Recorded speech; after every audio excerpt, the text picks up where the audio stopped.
آپ کی بہو سیدہ آمینہ رضی اللہ تعالیٰ عنہ گھر میں اکیلی تھی۔ آپ فرماتی ہیں مجھے قدرے خوف محسوس ہوا۔ اچانک میں نے دیکھا کہ ایک سفید پرندہ ظاہر ہوا۔ اس نے اپنے پر میرے سینے کے ساتھ ملے جس سے خوف و ہراس زائل ہو گیا۔ اس پرندے نے مجھے شربت پیش کیا جو دودھ سے سفید، شہد سے شیریں اور کستوری سے زیادہ خوشبودار تھا، جس کے پینے سے مجھے نورانیت محسوس ہوئی۔ پھر میں نے بہت سی دراز قامت حسین و جمیل عورتیں دیکھیں۔ بسم اللہ الرحمن الرحیم۔ السلام علیکم محترم ناظرین۔ تمام تعریفیں اللہ تبارک و تعالیٰ کے لیے جو بڑا مہربان، نہایت رحم کرنے والا ہے۔ کروڑہ درود آقائے دو جہاں نبی مہرباں محمد مصطفیٰ صلی اللہ علیہ وسلم پر، آپ کی آل و اولاد پر، آپ کے تمام اصحاب پر اللہ تعالیٰ مغفرت فرمائے، آپ کی، میری اور ساری امت کے مسلمانوں کی، آمین۔ ربیع الاول کا مبارک مہینہ اہل اسلام کی مسرتوں کا مہینہ ہے، اہل محبت کی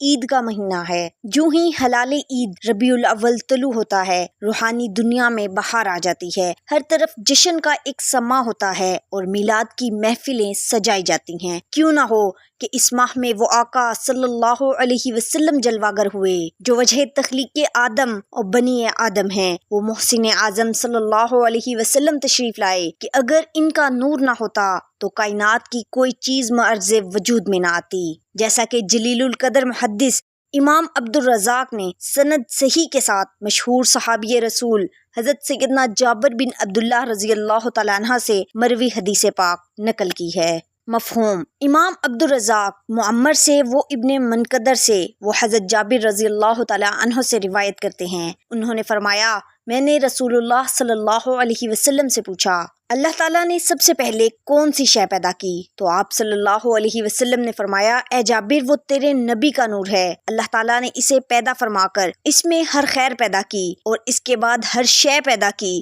جب اس نور کو پیدا فرمایا تو اسے 12,000 سال تک مقام قرب پہ اپنے سامنے فائز رکھا، پھر اس کے 4 حصے کیے، ایک حصے سے عرش و کرسی، دوسرے حصے سے حاملین عرش اور تیسرے سے خازنین کرسی پیدا کیے، پھر چوتھے حصے کو مقام محبت پر 12,000 سال رکھا، پھر اسے 4 حصوں میں تقسیم کیا، ایک سے قلم، دوسرے سے لوح، تیسرے سے جنت بنائی، پھر چوتھے کو مقام خوف پر 12,000 سال رکھا، پھر اس کے 4 اجزاء کیے، ایک جز سے ملائکہ، دوسرے سے شمس، تیسرے سے قمر اور ستارے بنائے، پھر چوتھے جز کو مقام رجا پر 12,000 سال تک رکھا، پھر اس کے 4 اجزاء بنائے، ایک سے عقل، دوسرے سے علم و حکمت، تیسرے سے عصمت و توفیق بنائی، پھر چوتھے کو مقام حیا پر 12,000 سال تک رکھا۔ پھر اللہ تعالیٰ نے اس پر نظر کرم فرمائی تو اس نور کو پسینہ آیا جس سے 1,04,000 یا 24,000 نور کے قطرے جھڑے، تو اللہ تعالیٰ نے ہر قطرے سے کسی نبی کی روح یا کسی رسول کی روح کو پیدا کیا، پھر ارواح انبیاء نے سانس لیا تو اللہ تعالیٰ نے ان انفاس سے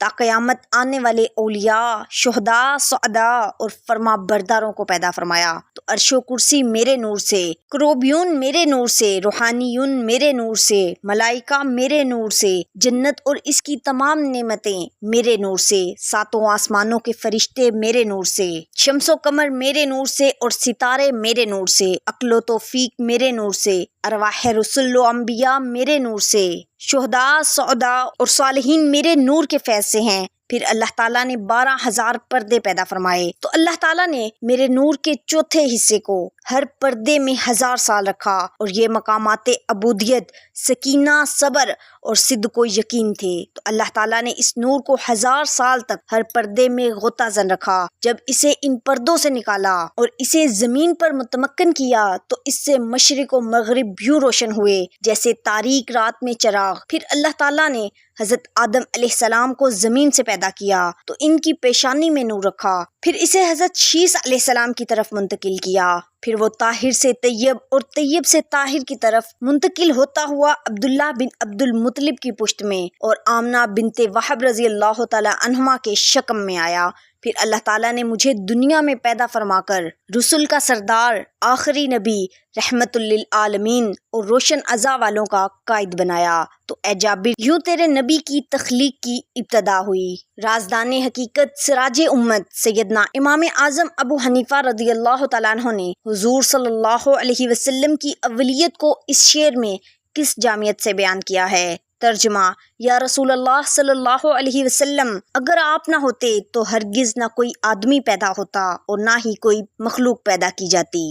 حضور سید عالم صلی اللہ علیہ وسلم کا نور پاک جب آپ کی والدہ ماجدہ سیدہ آمینہ رضی اللہ تعالی عنہا کے شکم اطہر میں قرار پذیر ہوا، اس رات سارا عالم بقائے نور بن گیا، زمین سرسبز و شاداب ہو گئی، خشک درخت ہریالے اور بارآور ہو گئے، قحط سالی دور ہوئی، رزق میں اتنی فراغی اور وسعت ہوئی کہ ولادت مصطفیٰ صلی اللہ علیہ وسلم کے سال کو مسرت و شادمانی کا سال نام دیا گیا۔ خشکی اور تری کے تمام جانور، چپائے درندے اور پرندے ایک دوسرے کو نبی اخرالزماں صلی اللہ علیہ وسلم کے جلوہ گر ہونے کی بشارت دینے لگے، اور قریش کے تمام جانور یوں گویا ہوئے، رب کعبہ کی قسم، رسول اللہ صلی اللہ علیہ وسلم اپنی والدہ ماجدہ کے شکم اطہر میں تشریف لے آئے ہیں۔ آپ دنیا بھر کے امام اور سورج ہیں۔ اس جانے بہار کی آمد پر اللہ تعالیٰ نے اس سال تمام روئے زمین کی حاملہ عورتوں کے ہاں لڑکے عطا فرمائے۔ سرکار دو عالم صلی اللہ علیہ وسلم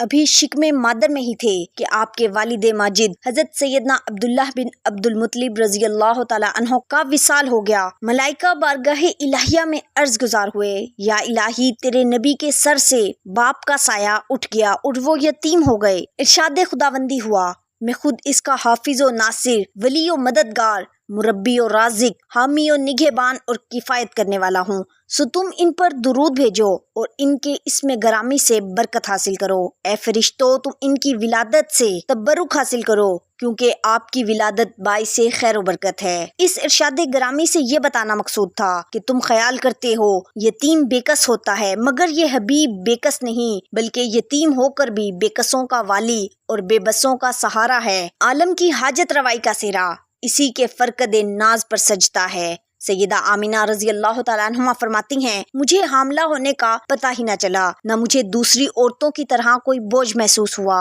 ایک روز میں نیند اور بیداری کے عالم میں تھی کہ کوئی آنے والا میرے پاس آیا اور اس نے پوچھا، آمینہ، تجھے علم ہے کہ تو حاملہ ہے؟ میں نے لا علمی کا اظہار کیا تو اس نے بتایا کہ تمہارے بطن میں اس امت کے سردار اور نبی تشریف فرما ہیں۔ ولادت کا زمانہ قریب آیا تو سیدہ آمینہ رضی اللہ تعالیٰ عنہا نے پھر خواب دیکھا کہ کوئی کہنے والا کہہ رہا ہے، اے آمینہ، تم تمام مخلوق سے بہتر اور تمام جہان کے سردار کی والدہ بننے والی ہو۔ جب وہ پیدا ہوں تو ان کا نام احمد اور محمد رکھنا اور یہ تعویذ ان کے گلے میں لٹکا دینا۔ جب میں بیدار ہوئی تو میرے پاس سونے کا ایک صحیفہ پڑا ہوا تھا جس پر یہ الفاظ تحریر تھی، میں اللہ واحد سے اس نومولود کے لیے ہر حاسد کے شر سے پناہ مانگتی ہوں۔ باعث تخلیق کائنات صلی اللہ تعالی علیہ وسلم کی تشریف آوری کی شب اللہ تعالیٰ نے فرشتوں کو حکم دیا کہ آسمانوں اور بہشتوں کے دروازے کھول دو، اور فرشتوں کو حاضری کا حکم دیا۔ چنانچہ فرشتے ایک دوسرے کو محبوب پاک کی آمد کی بشارتیں دیتے ہوئے زمین پر اترے، اور ایسا کوئی فرشتہ باقی نہ رہا جس نے بوقت ولادت حاضری نہ دی ہو۔ پہاڑ بلند ہو کر اظہار مسرت کر رہے ہیں، خوشی و مسرت سے سمندر کی لہریں اوپر اٹھ رہی تھیں، اور نہر کوثر کے گردا گرد 70,000 کستوری کے درخت اگائے گئے۔ عرب میں رواج ہے کہ وہ اپنی محافل میں اگر، عود وغیرہ کا بخور جلاتے ہیں، جس سے محفل معطر و معنبر ہو جاتی ہے۔ مسجد نبوی شریف بالخصوص ریاض الجنہ میں روزانہ مغرب کے بعد اور تہجد کے وقت اعلیٰ اور عمدہ بخور جلایا جاتا ہے۔ اہل جنت کے لیے بھی بخور کا اہتمام کیا جائے گا۔ ظاہر ہے کہ یہ اعلیٰ ترین بخور ہوگا، چنانچہ اس کے لیے شب ولادت لگائے جانے والے کستوری کے 70,000 درختوں کے پھل سے بخور کا کام لیا جائے گا۔ اس میں غالباً حکمت یہ ہے کہ اہل جنت عظمت میلاد مصطفیٰ صلی اللہ علیہ وسلم کا مشاہدہ کر لیں اور جان لیں کہ جنت کی زینت اور خوشبو حضور صلی اللہ علیہ وسلم اور آپ کے میلاد کے صدقے ہے، اور اس میں یہ اشارہ بھی ہے کہ جنت میں داخل ہونے اور جنتی نعمتوں سے لطف اندوز ہونے والے وہی ہوں گے جو ادب و احترام کے تقاضوں کو ملحوظ رکھتے ہوئے دنیا میں حضور صلی اللہ علیہ وسلم کے میلاد پر خوشی مناتے تھے۔ ولادت مصطفیٰ صلی اللہ علیہ وسلم کے موقع پر اللہ تعالیٰ نے روشنی اور چراغاں کا اہتمام فرمایا۔ ہر آسمان پر روشنی کے 2 ستون نصب کیے گئے، ایک زبرجد کا اور دوسرا